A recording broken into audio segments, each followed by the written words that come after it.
ঘাটাল সাংগঠনিক জেলা তৃণমূল কংগ্রেসের পদাধিকারীদের নিয়ে কেশপুর ব্লকে ৩ নম্বর অঞ্চলে পাঁচকুড়িতে ক্রিয়েটিভ টাওয়ারে এক বিশেষ সংগঠন বৈঠকে যোগদান করেন। বৈঠকের পর বেরিয়ে ঘাটাল লোকসভার তৃণমূল প্রার্থী দীপক অধিকারী ওরফে দেব চাঞ্চল্যকর মন্তব্য করলেন। তার আশঙ্কা 10 থেকে 20 মের মধ্যে কেশপুরে খুন হতে পারেন এক বিজেপি কর্মী। তার প্রতিদ্বন্দ্বী প্রার্থী এবং তাদের দলের ষড়যন্ত্রে খুন হতে পারে এবং সেই খুনের দায় চাপানো হতে পারে তৃণমূলের ওপর। একটা বড় ষড়যন্ত্র করে বিজেপি প্রার্থী হিরণ ও বিজেপি দল তাদের দলীয় কর্মীকে খুন করে তৃণমূলের ওপর দোষ চাপিয়ে ভোট করানোর চেষ্টা করবে। কেশপুরের মাটিতে দাঁড়িয়ে এমনই চাঞ্চল্যকর মন্তব্য দাবি করেন দেব। ঘাটালে ভোটে জিততে এমনই রাস্তা নিয়েছে বিজেপি। এ বিষয়ে দীপক অধিকারী ওরফে দেব এবং পাশাপাশি বিজেপি মুখপাত্র অরূপ দাস কি বললেন শুনুন।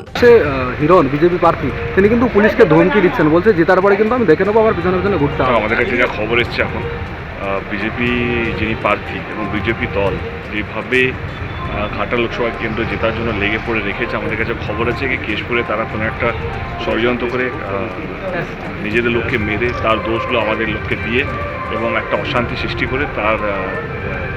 করে এবং সেটাকে নিয়ে ভোট করানোর চেষ্টা করবে। আমি তোমাদের চ্যানেলের মাধ্যমে প্রশাসনকে বলতে চাইবো কি ওরা এখন বুঝতে পেরেই গেছে কি আর জেতার কোনো রাস্তা নেই যদি এরকম কথাবার্তা না বলে বা এই যে মৃত্যু রাজনীতি এখন ওরা শুরু করতে চলেছে। 10 থেকে 20 তারিখের মধ্যে বড় ষড়যন্ত্র করার প্ল্যান চলছে ওদের বিজেপি প্রার্থী এবং তার দলের। তো আমি আগে থেকে বলে রাখছি কি এরকম একটা ঘটনা কেশপুরে হতে চলেছে, যেহেতু আমরা এখন কেশপুরে আছি।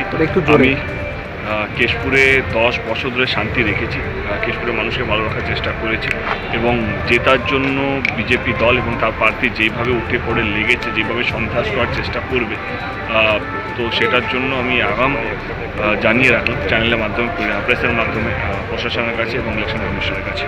ভোটে হার নিশ্চিত দেবে, সেই আতঙ্কে সেই ভয়ে পাগল হয়ে গিয়ে পাগলের প্রলাপ বকছে দেব। মৃতদেহ নিয়ে রাজনীতি করার সংস্কৃতি তৃণমূল কংগ্রেসের আমরা কেশপুর গড়বে তা দেখেছি, আমরা নেতাই দেখেছি। যেভাবে উনি সেই শহীদদের শরীর নিয়ে যেভাবে দিনের পর দিন রাস্তায় ঘুরে বেরিয়েছেন, সেই মৃতদেহের ওপর দাঁড়িয়ে রাজনীতি দেবের দলের সংস্কৃতি, বিজেপির নয়। বিজেপি মানুষ খুনে বিশ্বাস করে না। শুধু 57 জন মারা গেছে 2021 সালের বিধানসভা নির্বাচনে, 57 জন বিজেপি কর্মী। কারা মেরেছে দেববাবু? আপনি ভীত হয়ে পড়েছেন।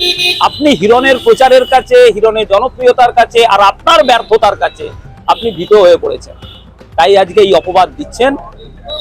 আপনি নিশ্চিত থাকুন আপনার এই অপবাদে ঘাটালবাসী ভুলবে না, কারণ আপনি ঘাটালবাসী থেকে বিচ্ছিন্ন হয়ে পড়েছেন বলে আজকে এই অপবাদ দিচ্ছেন। বিজেপি জাতীয়তাবাদী রাজনৈতিক দল, তারা মানুষকে নিয়ে কাজ করে, মানুষের উন্নয়নের কাজ করে, সেটা প্রমাণিত বিগত 10 বছরে মোদীজির কাজের মধ্যে দিয়ে। আর আপনারা যে মানুষ খুনের রাজনীতি করেন, বিগত পঞ্চায়েত নির্বাচন, বিগত বিধানসভা নির্বাচনে সেই ঘটনা কিন্তু মানুষ দেখে নিয়েছে। আজকে হেরে যাওয়ার আতঙ্কে, হেরে যাওয়ার ভয়, ঘাটাল লোকসভা থেকে লক্ষাধিক ভোটে হারার ভয়, আজকে আগে থেকে এই ধরনের কুৎসা গিয়ে রাখলেন দেব। খুব তাৎপর্যপূর্ণভাবে কূটনৈতিক চাল দিয়েছেন, উনি পুলিশকে সচেতন থাকতে বলেছেন। তার মানে আমাদের তো এখানেই আশঙ্কা যে উনি পুলিশকে দিয়ে তৃণমূলের কোনো কর্মীকে খুন করিয়ে না বিজেপির ঘাড়ে চাপিয়ে দেয়। এই জায়গাটাই আমাদের আশা, এই জায়গাটাই আমাদের হচ্ছে আশঙ্কা। আমি এসপি ধীতিমান সরকারকে বলছি, দেবের সাথে অ্যাডজাস্ট করে প্যাক্ট হয়ে এই নোংরামি যদি আপনি করেন, আপনার চাকরি জীবন কিন্তু দীর্ঘ এখনো। ভুলে যাবেন না, বিজেপি আসছে, হিসাব কিন্তু হবে।